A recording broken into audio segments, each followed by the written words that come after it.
बता दीजिए। श्रीमती प्रियंका गांधी वाडा।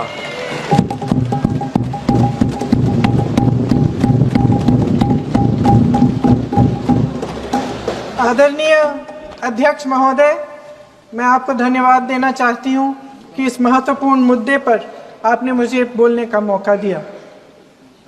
यह अलग बात है कि सत्ता पक्ष के लोग सब मेरे बोलने से पहले ही भाग गए। आइए आइए, आपको देख के मैं खुश थी कि आप वापस आ गए। सबसे पहले मैं उन सैनिकों, उन जवानों, उन अफसरों को नमन करना चाहती हूँ जो हमारे देश के रेगिस्तानों में, हमारे देश के घने जंगलों में, बर्फीले पहाड़ियों पे हमारी देश की रक्षा करते हैं, जो हर पल देश के लिए अपनी जान देने के लिए तैयार रहते हैं।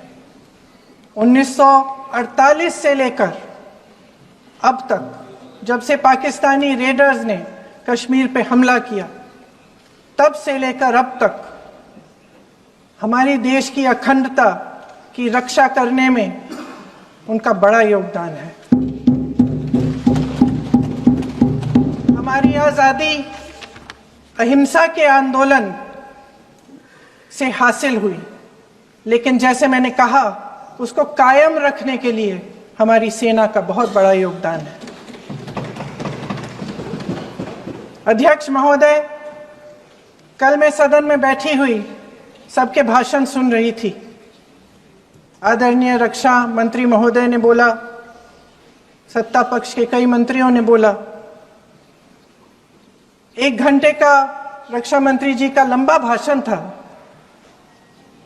सुनते सुनते एक बात मुझे बहुत खटक रही थी।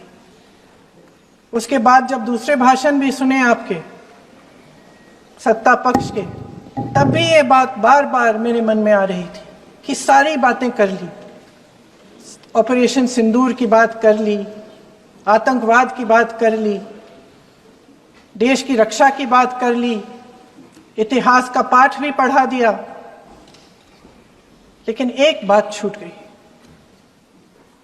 उस दिन 22 अप्रैल 2025 को जब 26 देशवासियों को अपने परिवार के सदस्यों के सामने खुलेआम मारा गया, तो ये हमला कैसे हुआ, क्यों हुआ?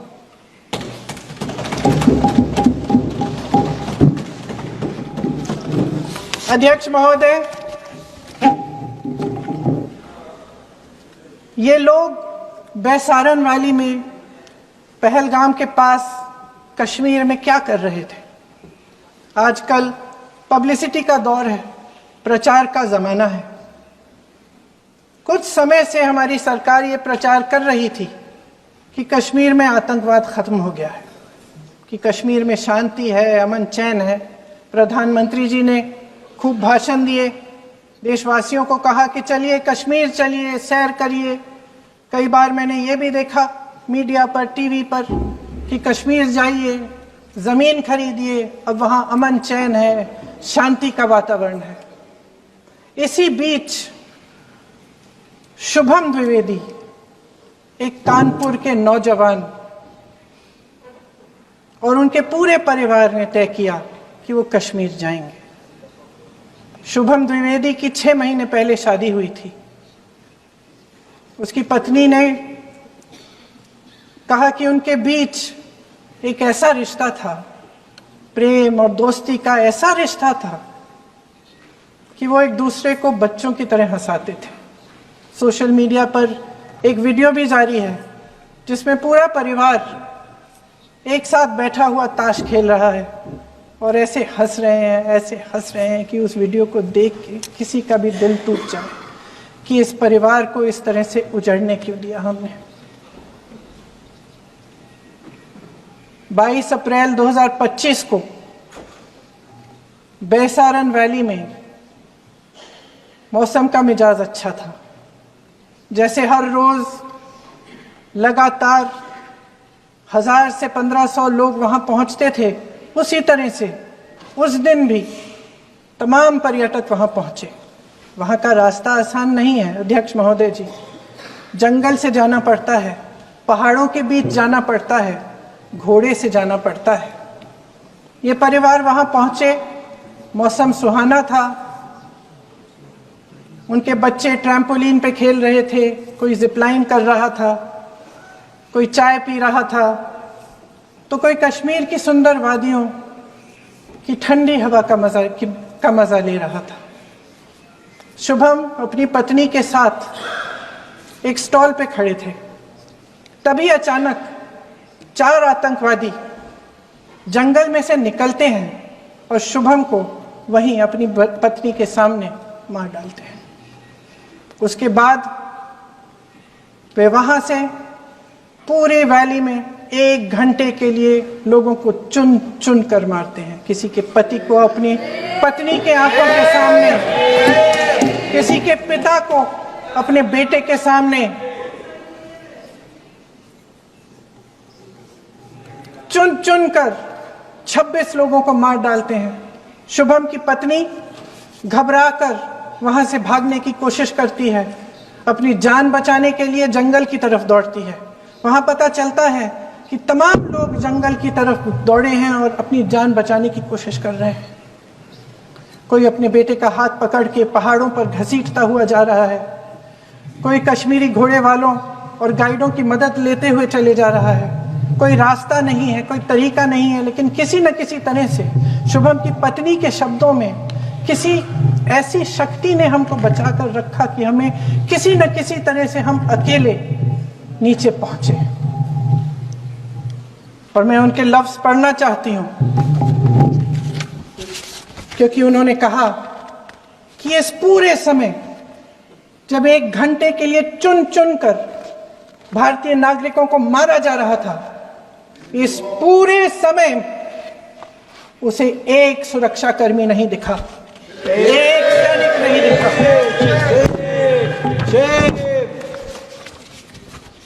शुभम की पत्नी ने कहा, कोट, मैंने अपनी दुनिया को खत्म होते हुए देखा। अपनी आंखों के सामने एक सिक्योरिटी गार्ड नहीं था। मैं ये कह सकती हूं कि देश ने, सरकार ने हमें वहां पे अनाथ छोड़ दिया था। सिक्योरिटी क्यों नहीं थी वहां पे एक सैनिक क्यों नहीं दिखा? क्या सरकार को मालूम नहीं था कि यहां रोज 1000 से 1500 पर्यटक जाते हैं? क्या सरकार को मालूम नहीं था कि यहाँ के पहुंचने के लिए जंगल के रास्ते से जाना पड़ता है? अगर कुछ हो जाएगा तो लोग वहां से निकल नहीं पाएंगे। एक चिकित्सा का इंतजाम नहीं था, फर्स्ट एड का इंतजाम नहीं था, कोई इंतजाम नहीं था, ना सुरक्षा का ना फर्स्ट एड का। इन लोगों को भगवान भरोसे छोड़ दिया गया। ये लोग वहां पे इस सरकार के भरोसे गए और इस सरकार ने उन्हें भगवान भरोसे छोड़ दिया।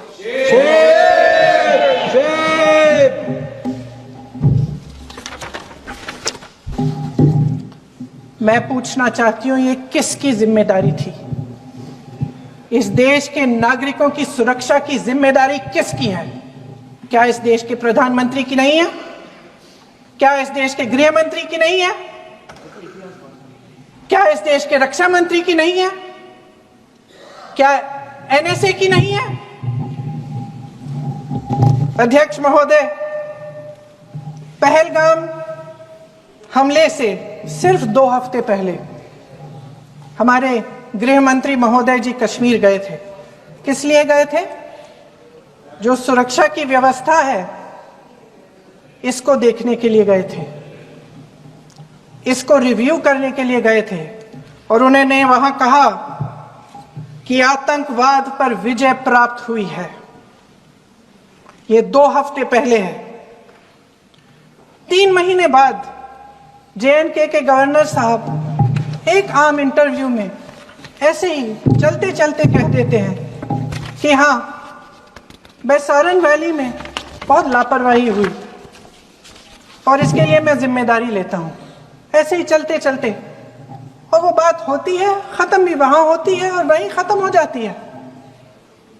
उनसे जिम्मेदारी ली भी नहीं जाती, कोई सवाल नहीं उठाता, कोई जवाब नहीं देता। अध्यक्ष महोदय, उस हमले की जिम्मेदारी एक आतंकवादी गुट जिसका नाम टीआरएफ है थोड़े दिनों बाद लेती है। कौन है ये टीआरएफ? 2019 में ये गुट बना। 2020 में इसने कश्मीर में आतंकवाद का काम शुरू कर दिया और अप्रैल 2020 से लेकर 22 अप्रैल 2025 तक इन्होंने 25 आतंकवादी हमले किए। गृह मंत्री महोदय ने जब यूपीए सरकार के समय के आतंकवादी हमले गिने तो लगभग 25 गिनवाए थे अभी अपने भाषण में। इस गुट ने कश्मीर में 25 हमले 2020 और 2025 के अंदर एक पूरी लिस्ट है इन हमलों की। मेरे पास इतना समय नहीं है इसलिए मैं एक एक को नहीं पढ़ना चाहती, लेकिन मैं इतना कहूंगी कि इनमें रियासी का हमला भी था 2024 का, जिसमें 9 लोग मारे गए और 41 लोग घायल हुए।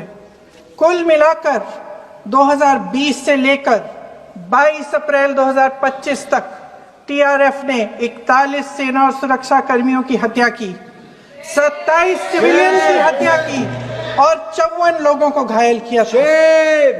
भारत सरकार ने टीआरएफ को आतंकवादी संगठन का दर्जा कब दिया? 2020 में दिया, 2021 में दिया, 2022 में दिया, 2023 में दिया। 3 साल बाद, 3 सालों के लिए ये आतंकवादी गतिविधियां कर रहे हैं और आप इनको आतंकवादी संगठन तब कहते हैं 2023 में। इसकी क्या वजह थी? ये सब सरकार के संज्ञान में था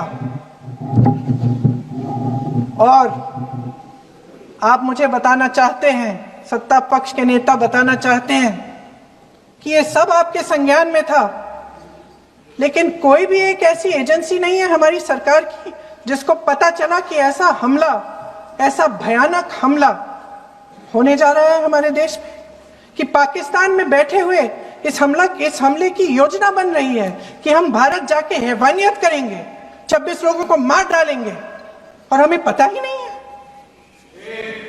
क्या ये हमारी एजेंसियों की विफलता है कि नहीं है?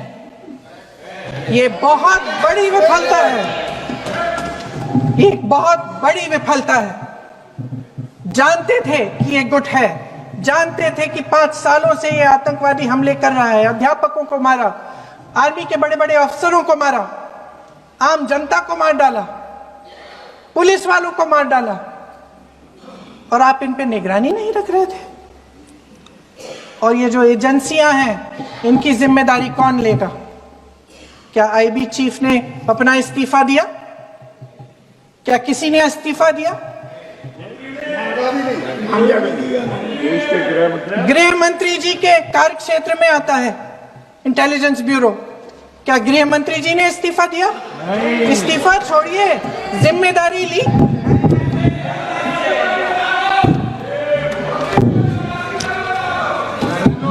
साहब देखिए, इतिहास की बात आप करिए, मैं वर्तमान की बात करना चाहती हूँ। आपको तो एक बहाना चाहिए, आपको तो एक बहाना चाहिए। पूरे परिवार का नाम गिनवा देते हैं। अरे अपनी जिम्मेदारी खुद लीजिए। 11 सालों के लिए तो सत्ता में आप हैं। नेहरू को छोड़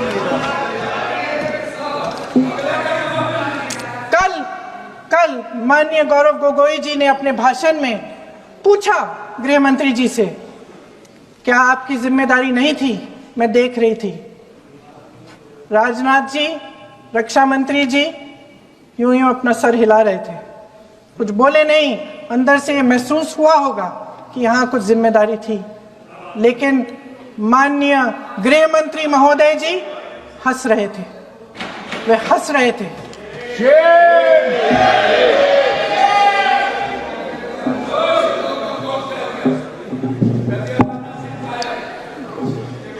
अध्यक्ष महोदय, कल सत्ता पक्ष और आज भी सत्ता पक्ष के नेताओं ने 2008 के मुंबई के हमलों का जिक्र किया, बार बार कहा कि मनमोहन सिंह जी की सरकार ने कुछ नहीं किया। ये तो जानकारी होगी ना कि उसी समय जब वो आतंकवादी हमला चल रहा था तभी उन आतंकवादियों को मार डाला था, एक बचा था और उसको भी फांसी दे दी थी 2012 में। महाराष्ट्र के मुख्यमंत्री ने इस्तीफा दिया। देश के गृह मंत्री ने जिम्मेदारी लेकर इस्तीफा दिया। एक जवाबदेही थी पब्लिक के प्रति, एक जवाबदेही थी इस देश की जनता के प्रति, इस देश की धरती के प्रति।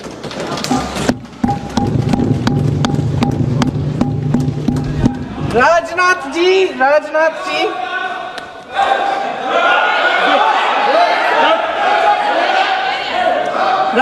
जी तो पुलवामा, उरी और पठानकोट के समय गृह मंत्री रहे थे। आज वे रक्षा मंत्री हैं और हमारे गृह मंत्री महोदय श्री अमित शाह जी के नाक के नीचे पूरा मणिपुर जल गया, दिल्ली में दंगे हुए, पहलगाम में हमला हुआ और आज भी वे उसी पद पर बैठे हैं। क्यों? अध्यक्ष महोदय, बमबारी से अखबारों के हेडलाइन बनते हैं, मगर कहानी सुरक्षा में की चूक में भी है। आज देश खोखले भाषण नहीं सुनना चाहता, देश जवाब चाहता है, तसल्ली चाहता है कि सच उससे छिपाया नहीं जाएगा। देश जानना चाहता है कि उस दिन अप्रैल 22, 2025 को क्या हुआ और क्यों हुआ। आप तो खुद अपनी पीठ थपथपाने में लगे रहते हैं। सेना, देश, संसद से सच छुपाते हैं। ऑपरेशन सिंदूर जब शुरू हुआ, हम सब ने समर्थन किया, सब एकजुट होकर खड़े हो गए इस देश के लिए। दोबारा होगा, दोबारा खड़े हो जाएंगे। अगर हमारे देश पे हमला होता है तो यहाँ इस सदन में किसी भी पार्टी का हो, कोई भी हो, सब आपका समर्थन करेंगे। और हमें अपनी सेना पर गर्व है कि उन्होंने इस बार भी दृढ़ता से लड़ाई लड़ी, धैर्य से लड़ाई लड़ी, वीरता से लड़ाई लड़ी। लेकिन इस ऑपरेशन का सिंदूर का क्रेडिट, उसका श्रेय तो हमारे प्रधानमंत्री जी चाहते हैं। सही भी है, ठीक है, सही है, श्रेय ले। ओलंपिक्स में हमारा मेडल आता है, उसका भी श्रेय लेते हैं। लेकिन सिर्फ श्रेय लेने से नहीं होता नेतृत्व, जिम्मेदारी भी लेनी पड़ती है।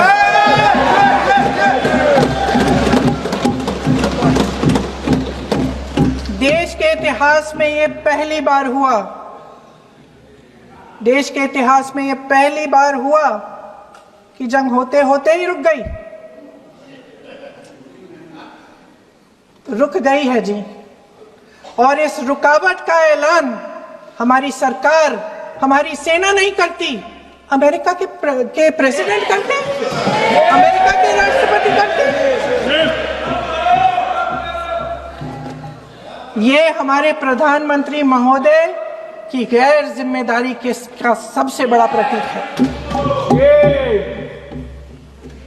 आज गृह मंत्री जी ने इस बात पर उल्लेख किया। उन्होंने कहा, उनके शब्दों में उन्होंने कहा कि पाकिस्तान के पास शरण में आने के बजाय कोई चारा ही नहीं था। आपने शरण दिया क्यों? वो आते हैं आपके देश के अंदर, लोगों को मार डालते हैं और आप उनको शरण दे रहे हैं। क्यों दिया शरण? इसका जवाब क्यों नहीं दिया है एक भी भाषण में? जैसे ये बात उठी, शरण की बात की, हमारे गृह मंत्री जी ने इतिहास में चले गए। नेहरू ने क्या किया, इंदिरा गांधी ने क्या किया, यहां तक कि मेरी मां के आंसुओं तक चले गए। लेकिन इस सवाल का जवाब नहीं दिया कि ये सीज फायर हुआ क्यों, ये जंग रुका क्यों, और तब क्यों रुका जब दुश्मन के पास कोई चारा नहीं था हमारे श्रेय में आने के बजाय? क्यों रुका ये जंग? इसका जवाब नहीं दिया। धन्यवाद। आप देंगे?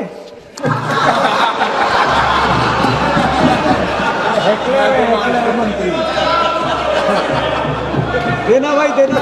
आपको टाइम मिलेगा तो, टाइम नहीं मिलेगा आपको शायद। वैसे महोदय, मेरी माँ की आंसू की बात किए, मैं इसका जवाब देना चाहती हूँ। मेरी माँ के आंसू तब गिरे जब उनके पति को आतंकवादियों ने शहीद किया, जब वे मात्र 44 साल की थी।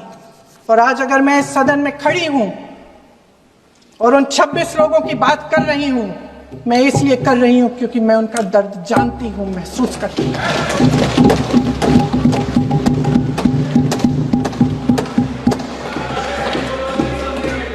अध्यक्ष महोदय, मैंने कहा कि देश का नेतृत्व सिर्फ उपलब्धियों का श्रेय लेने से मजबूत नहीं होता। सफलता और विफलता दोनों की जिम्मेदारी लेने से बुलंद होता है। ये सोने का ताज नहीं है, कांटों का ताज है। अध्यक्ष महोदय, जब सरकार झूठी और कायर हो तो वे बहादुर से बहादुर सेना के साहस और पराक्रम को भी कमजोर कर देती है। देश को प्रतिशोध के साथ साथ सबके प्राणों की रक्षा का प्रण चाहिए।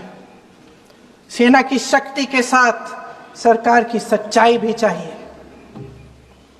महान देशभक्त शहीद इंदिरा गांधी जी, जिन्होंने सफल कूटनीति के बल पर अमेरिका के राष्ट्रपति निक्सन का मुकाबला करके पाकिस्तान का विभाजन करवाया, बांग्लादेश बनाया, 1 लाख पाकिस्तानी सैनिकों को आत्मसमर्पण करने पर मजबूर किया, उन्होंने कभी इसका श्रेय लेने की कोशिश नहीं की। ऑपरेशन सिंदूर का मकसद अगर पाकिस्तान को सबक सिखाना था तो शायद ये मकसद अभी अधूरा है, क्योंकि हमारी कूटनीति विफल रही है। इसका प्रमाण यही है कि ऑपरेशन सिंदूर के बाद एक पाकिस्तानी जनरल, जिसके हाथ खून से रंगे थे, अमेरिका के राष्ट्रपति के साथ बैठकर लंच खा रहे थे।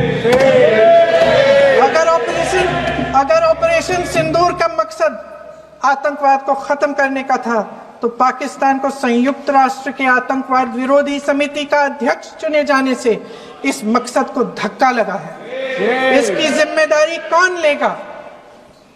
क्या हमारे प्रधानमंत्री लेंगे? क्या उनमें यह हिम्मत है? नहीं है। अगर इस ऑपरेशन के दौरान हमारे जहाजों का नुकसान नहीं हुआ तो सदन में इसे साफ साफ कहने से क्या डर है? क्यों नहीं कहा है? कल भी रक्षा मंत्री जी ने कहा कि हमारे इंफ्रास्ट्रक्चर का नुकसान नहीं हुआ, तो जहाजों के बारे में भी बता दें, साफ साफ बता दें, क्या हर्ज है? सच्चाई तो है। सवालों से बचने के लिए ये सरकार हमेशा प्रयास करती है। इसकी राजनीतिक कायरता बेमिसाल है। देशवासियों के प्रति जवाबदेही का एहसास ही नहीं है।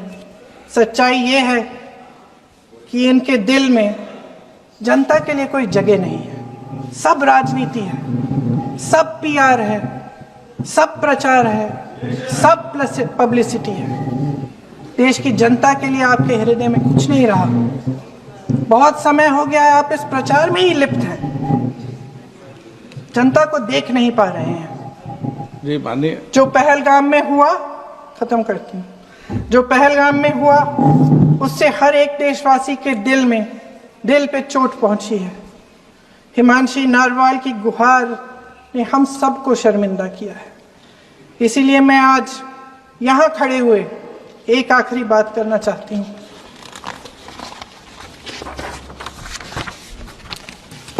इस सदन में लगभग सभी के पास सुरक्षा है, सुरक्षा की व्यवस्था है। हम जहां भी जाते हैं हमारे साथ सुरक्षा कर्मी आते हैं। आपको भी मिल जाएगी, आप मंत्री बन जाएंगे, आपको भी मिल जाएगी। मैं मजाक की बात नहीं कर रही हूँ, थोड़ा सा धैर्य रखिए। उस दिन पहलगाम में 26 परिवार उजड़ गए। 26 लोगों को अपने परिवार के सदस्य के सामने मारा गया। 26 बेटे, पति, पिता गुजर गए। उनमें से 25 भारतीय थे। भारतीय थे।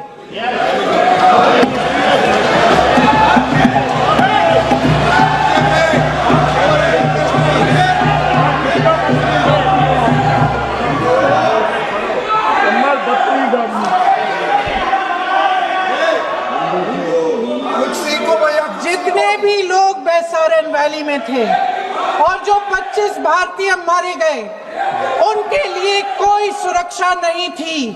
कोई सुरक्षा नहीं थी। आप कितने भी ऑपरेशन कर डालें, आप इस सच्चाई के पीछे छुप नहीं सकते, इसे नकार नहीं सकते। आपने उनको सुरक्षित नहीं किया। कोई शर्म नहीं है, कोई शर्म नहीं है, कोई शर्म नहीं है और ना कभी होगी। सुन लीजिए, सुबह भी मैं शिव मंत्र बोल के आई हूं। इनको क्या पता शिव मंत्र क्या है? कुर्सी मंत्र खत्म कर लूं अपना भाषण। कुर्सी मंत्र। मैं एक बार उन 25 भारतीयों के चुप रही। मैं एक बार उन 25 भारतीयों के नाम इस सदन में पढ़ना चाहती हूं, ताकि यहां बैठे हर सदस्य को यह एहसास हो कि वे भी हमारी तरह इंसान थे, किसी राजनीतिक बिसात के मोहरे नहीं थे। वे भी इस देश के बेटे थे, वे भी इस देश के शहीद हैं। उनके परिजनों के प्रति हम सब की जवाबदेही बनती है। उन्हें सच्चाई जानने का हक है। समीर गुहा भारतीय, विट्टन अधिकारी, मनीष रंजन, हेमंत सुहास जोशी, विनय नारवाल, सुशील नथनियल, अतुल श्रीकांत मोने, सैयद आदिल हुसैन शाह, नीरज रामचंद्रन, संजय लक्ष्मण लेले, मानिए प्लीज। दिनेश अग्रवाल, दिलीप दिल से, प्रशांत कुमार सतपति, JS चंद्रमौली। अब आप बोलिए, अब आराम से। JS चंद्रमौली, यतीश परमार, S मधुसूदन राव, माननीय सदस्य, नारेबाजी का सदन नहीं है। शैलेश कलाटिया, ये तरीका ठीक नहीं है आपका। मंजुनाथ राव, कौस्तभ गणबोते, शुभम द्विवेदी,